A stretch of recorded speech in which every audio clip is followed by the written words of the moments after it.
Hello students, welcome to online class. Today we will discuss about a poem on killing a tree written by Giv Patel. First of all, we discuss introduction to the poet. Giv Patel was born in Bombay and educated at St. Xavier College and Grant Medical College. After working for 2 years as a medical officer in rural Gujarat, he returned to Bombay where he now has his own clinic beginning in 1966, the year in which his first book, Poems, appeared.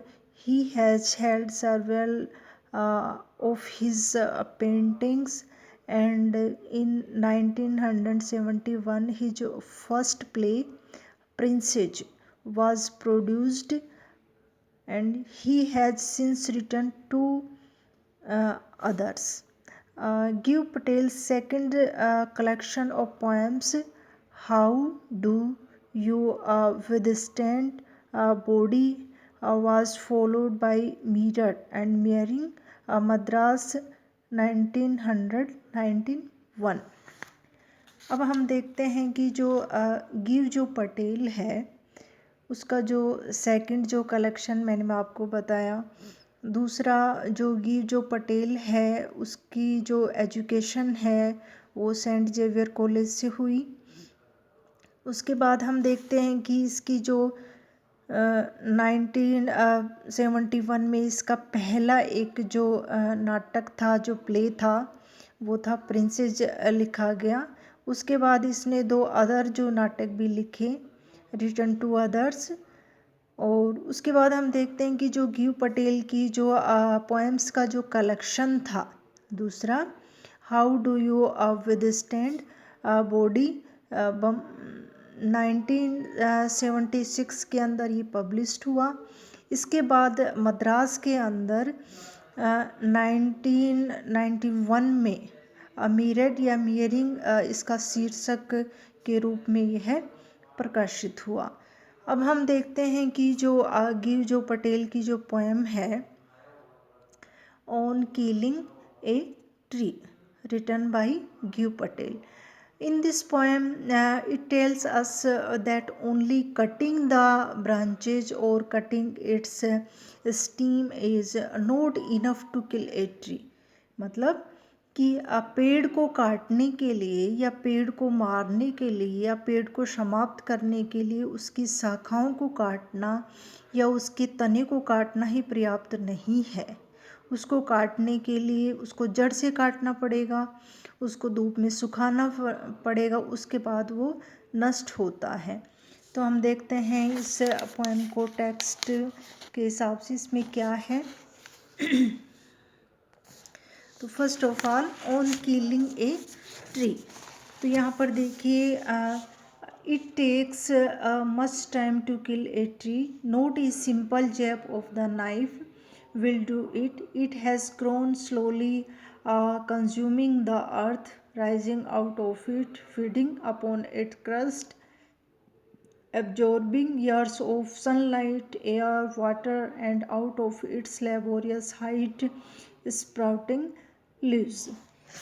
तो इसमें देखिए जो एक किल a tree, A kill a tree का मतलब यहाँ पर जो डेस्ट्रॉय ए ट्री कम्प्लीटली, कि एक पेड़ को पूरी तरह से नष्ट करना। It takes much time a kill a tree, not a simple, कहने का मतलब है कि एक पेड़ को पूरी तरह से डेस्ट्रॉय करना मतलब सिंपल नहीं है। जैब ऑफ द नाइफ, जैब का मतलब यहाँ वार करना, कि चाकू से वार करना। विल डू इट, इसका मतलब है will be able to destroy a tree, पेड़ को नष्ट करने में समर्थ होगा। मतलब एक चाकू से वार करना ही पेड़ को नष्ट करने में समर्थ नहीं होगा।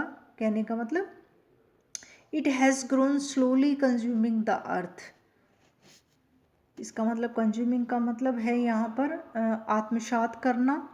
तो यहाँ पर देखिए कि स्लोली जैसे हम पेड़ को ऊपर से काट देते हैं तो वो स्लोली कंज्यूमिंग द अर्थ, पृथ्वी के साथ आत्मसात कर लेता है और राइजिंग आउट ऑफ इट, और वापस राइजिंग हो जाता है, वापस उग जाता है। Feeding upon it crust, crust का मतलब जो लेयर जो बनी हुई होती हैं। Absorbing years of sunlight air and water, कहने का मतलब जो पेड़ है उसको अपनी इस सिचुएशन में आने के लिए वो पृथ्वी की लेयर से getting the food water from earth, पृथ्वी से अपना भोजन और पानी अपना ग्रहण करता है। ईयर्स, सालों साल, sunlight air and water, sunlight सूर्य, तो एक पेड़ के लिए ज़रूरी है, सूर्य भी ज़रूरी होता है, एयर भी ज़रूरी होती है और वाटर भी। एंड आउट ऑफ इट्स लेबेरियस का मतलब है यहाँ पर एक तरह से हदल कर देना।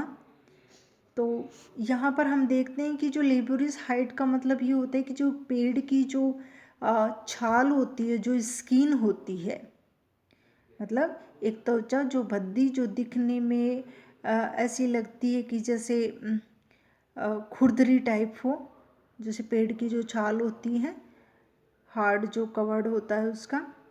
स्प्राउटिंग लीव्स, स्प्राउटिंग लीव्स का मतलब ये है कि जो स्मॉल जो ग्रीन जो लीव्स हैं वो स्प्राउट होती हैं एंड ग्रो होती हैं फ्रॉम इट्स रफ स्किन, कि छोटी हरी पत्तियाँ उससे जो हार्ड जो बाहर जो उसकी स्किन होती है उससे स्प्राउट होती हैं, उससे निकलती हैं।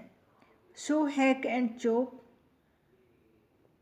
और उसके बाद हम देखते हैं कि हैक कि काटना एक टुकड़ों के अंदर, but this alone want to do it. उसके बाद हम कह सकते हैं कि ये जो चॉप करते हैं, जो टुकड़ों को जो काटते हैं, want to do it, will not destroy of a tree, पेड़ की बाहरी जो सतह होती है, जो नम जो सतह होती है, वो कहते हैं कि विल नॉट डिस्ट्रॉय इट, इसे हमें नष्ट नहीं करेंगे। ब्लीडिंग बार्क, ब्लीडिंग बार्क का मतलब होता है जो गीला wounded outer surface of tree, पेड़ के जो बाहरी जो सतह जो नम जो छाल होती है। Not so much pain will do it, the budding bark will heal from close to the ground, will rise called green twigs, twigs का मतलब वो जो ग्रीन जो स्मॉल जो ब्रांचेज होती हैं, कॉल्ड का मतलब है घुमावदार, और मिनिएचर का मतलब होता है स्मॉल साइज, छोटा आकार, बो का मतलब जो शाखाएं जो ट्विग्स होती हैं। अनचेक्ड, अनचेक्ड का मतलब होता है विदाउट, बिना किसी रुकावट के। एक्सपांड, टू स्प्रेड, फैल जाना। फॉर्मर साइज, फॉर्मर साइज का मतलब जो अर्लियर साइज है, उसके पहले जैसा जो आकार है। तो यहाँ पर देखिए जो पोइट है हमें ये कहना चाहता है कि लोगों द्वारा एक पेड़ को मारने के लिए, एक पेड़ को काटने के लिए काफ़ी वो मतलब बुरे प्रयास करते हैं, भले ही मतलब वो अपने चाकू से वार करते हैं, तो जो शाखाएं हैं उनको टुकड़े करते हैं, लेकिन जो पेड़ है उसको कितना ही दर्द क्यों नहीं सहन करना पड़े, लेकिन पेड़ फिर भी नहीं मरता। कहने का मतलब उस पे चाकू से वार करते हैं, उसको काफ़ी सारे मतलब क्रूरता से उस पर प्रयास करते हैं उसको मारने का, लेकिन फिर भी वो नहीं मरता और सहन करता है। उसके बाद देखते हैं कि जो पेड़ है वो शीघ्र ही अपने जो घाव है उससे उभर जाता है। कहने के मतलब उसकी जो छाल के ऊपर जो हार्ड उसकी छाल होती है उसके ऊपर काफ़ी जो ग्रीन प्रकार की जो पत्तियां हैं वो स्प्राउट हो जाती हैं, और इसके अलावा जो रक्त बहते हुए उसके जो घाव हैं वो भर जाते हैं। भले ही इस पेड़ की जो जड़ों के पास पूरी तरह से इसको काट दिया जाए, फिर भी कुछ समय बाद हरी जो छोटी छोटी जो पत्तियां हैं इसके आसपास उग जाती हैं, और उन काटी गई जो बड़ी शाखाओं के स्थान पर छोटी जो शाखाएं हैं वो विकसित होने लगती हैं। और फिर उसने कहा है कि जीवन के अधिकार के लिए फिर से मतलब उठ खड़ा होता है, यदि पेड़ को बिना किसी रुकावट के छोड़ दिया जाए तो वह फिर से उगने लगेगा और पहले की तरह काटी गई जो शाखाएं हैं उसके ऊपर नई शाखाएं उग जाएंगी। पेड़ लचीला होता है और यह जो मृत्यु के निर्णय को स्वीकार करने से मना कर देता है। प्रकृति प्रकार के जो कार्य ये करता है। उसके बाद हम देखते हैं कि know that root is be pulled out of an anchoring earth. Anchoring earth का मतलब होता है जो स्थायित्व जो प्रदान करने में सहायक है, स्टेबिलिटी जिसको हम बोलते हैं, जमा हुआ या स्थायित्व। और पुल्ड आउट का मतलब खींचना, और रोप्ड का मतलब होता है रस्सी से बांधना। स्नैप्ड का मतलब पकड़ कर खींचना। अर्थ केव पृथ्वी के रूपी जो गुफा। एक्सपोज उजागर करना। सोर्स में जो स्रोत होते हैं। सेंसिटिव संवेदनशील। Hidden of years hidden of years का मतलब सालों से छिपा हुआ। इनसाइड द अर्थ पृथ्वी के अंदर। अब हम देखते हैं कि जो मैन है, the root is to be pulled out of anchoring earth, कि जो आदमी है, man takes the act destruction of tree extreme and unlimited end. कहने का मतलब जो मनुष्य है वो पेड़ को विनाश करने में अत्यधिक बहुत ज़्यादा प्रयास करता है। और मनुष्य जब ये जान लेता है कि जो पेड़ को जब जड़ से, रूट इज़ पुल्ड आउट, पेड़ की जड़ से, वह स्थान जहाँ पेड़ को मतलब जीवन प्रदान करती है, फिर भी उस जड़ों पर ही प्रहार करता है। और पेड़ के जो नीचे हिस्से के रूप में वह स्थायित्व प्रदान करने वाला जो भाग है, जड़ को खोदकर वह बाहर निकाल लिया जाता है और उसके बाद उसको पकड़कर खींचा जाता है और खोदकर बाहर निकाला जाता है। Roped tight and pulled out, snapped out और pulled out eternally and out from the earth cave. पृथ्वी जो सालों से जो छुपी हुई अंदर, उसके अंदर जो जड़ रहती है, तो पृथ्वी को यह एक गुफा के रूप में कहा गया है, अर्थ केव। और जो पृथ्वी है यह एक गुफा, पृथ्वी के गर्भ का प्रतीक का रूप है। और हम कह सकते हैं जो पृथ्वी है वो माँ के गर्भ से सालों तक उसमें छिपी रहती है। मनुष्य पेड़ पर प्रहार करता है लेकिन उस मतलब पहुँच उसकी सीमित होती है। और उसके बाद जो पत्तियां हैं, जो शाखाएं हैं, वो उसको काट कर अलग कर देता है। लेकिन जब तक किसी प्रकार की जड़ पृथ्वी के अंदर सुरक्षित रहती है और पेड़ को गंभीर रूप से घायल व नष्ट नहीं किया जा सकता। किसी भी बिंदु से मनुष्य इस बात को जानना प्रतीत होता है कि पेड़ के इस हिस्से अथवा जो जड़ पर प्रहार करने का लक्ष्य वह करता है, तो पेड़ से गुप्त संबंध होता है और उसके जीवन व ऊर्जा का वह स्रोत होता है। तो यहाँ पर हम देखेंगे कि then the matter of scorching and choking in sun and air, browning, hardening, twisting and withering and then it is done. तो स्कोचिंग का मतलब होता है कि धूप में सुखाना या सुलझाना। चोकिंग का मतलब होता है स्टॉपिंग द ब्रीथ, दम घोटना। और ब्राउनिंग का मतलब होता है धूप में भूरे रंग का हो जाना।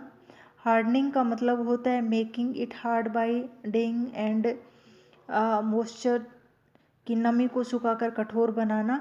ट्विस्टिंग का मतलब मोड़ना। और विदनिंग का मतलब ब्रेकिंग इनटू पीसेज, टुकड़ों में काटना। It is done. उसके बाद उसने कहा कि पेड़ की जो शक्ति जो बाहर आ जाएगी, अंत में जो पेड़ की जो शक्ति जो जड़ें हैं, तो ये कहना चाहते हैं कि जो पेड़ सबसे ज़्यादा संवेदनशील जो हिस्सा है पेड़ का, वह सफ़ेद रंग का गीला है, अनेक सालों से पृथ्वी के अंदर छुपा हुआ था, मतलब उसकी जो जड़ें हैं। उसके बाद पोइट हमें बताता है कि एक बार पेड़ की जड़ निकाल दी जाए, उसके बाद तेज़ धूप में उसको सुखाया जाए, इसका फिर दम घोटने का काम भी शेष रहता है। इस तरीके से तेज़ धूप में सुखाकर उसको बदरंग बनाया जाता है और धूप में इसका गला घोट दिया जाता है, मतलब जो उसकी जड़ें हैं उसको सूख जाती हैं, तो उसका कहने का मतलब उसकी जो सांसें ख़त्म हो जाती हैं। अंत में पेड़ का जो रंग है वो भूरा हो जाता है और वह कठोर हो जाएगा और फिर मतलब सूख जाएगा और आखिर में पेड़ मर जाएगा। Then it is done. तो इस पोएम के माध्यम से हमें वो बताना चाहता है कि जो पेड़ है उसको काटना बहुत ज़्यादा मुश्किल है, अर्थात पेड़ को मारना बहुत ही ज़्यादा मुश्किल है। किसी नाइफ़ के माध्यम से या पत्तियों को काट कर हम उसको नहीं मार सकते, क्योंकि इस सिचुएशन में जो पेड़ जब आता है तो वो काफ़ी सालों से मतलब संघर्ष करता हुआ आता है। काफ़ी वर्षों से वह सनलाइट लेता आ रहा है, एयर लेता आ रहा है, वाटर लेता आ रहा है, इसलिए काफ़ी वो मजबूत हो जाता है। फिर उसने बताया है कि जो पेड़ की हम जो शाखाएं या पत्तियां काट देते हैं तो वापस से वो स्प्राउट हो जाती हैं। और उसके बाद उसने बताया कि अगर पृथ्वी के अंदर उसकी जो जड़ें हैं उसको आप बाहर ले आते हो, तो ऐसा लगता है कि जो पृथ्वी की गुफा से हम बाहर उसको लेके आए हैं। और अंत में हम देखते हैं कि जो पेड़ है वो बहुत ज़्यादा सेंसिटिव होता है, उसकी जो जड़ें हैं पृथ्वी के अंदर वो बहुत ज़्यादा गीली होती हैं, सेंसिटिव होती हैं। और उसके बाद वो कहते हैं कि अगर पेड़ को हमें मारना है तो उसको मतलब उखाड़ना पड़ेगा उसकी जड़ों को, फिर उसको सुखाना पड़ेगा, फिर सूखने के बाद जैसे उसका जो दम घोट दिया जाता है और फिर ब्राउनिंग हो जाएगा, वो मतलब भूरे रंग का हो जाएगा, फिर वो हार्ड हो जाएगा और उसके बाद वो विदरिंग मुरझा जाएगा और then and it is done, फिर जो पेड़ है मर जाएगा। तो ये जो पोएम है इसका जो सेंट्रल जो आइडिया है पोएम का वो यही है कि हमें जो पोइट ये बताता है कि जो ब्रांचेज हैं, जो लीव्स हैं, will grow again, we need to cut out the root, dry it the sun so that is just destroyed. The poem highlights a lot of morals. Firstly, it displays the destructive nature of humans. Secondly, it shows the mother nature is inevitable and cannot be easily destroyed. Thirdly, the tree is symbol of mankind. ये important है। Thank you so much.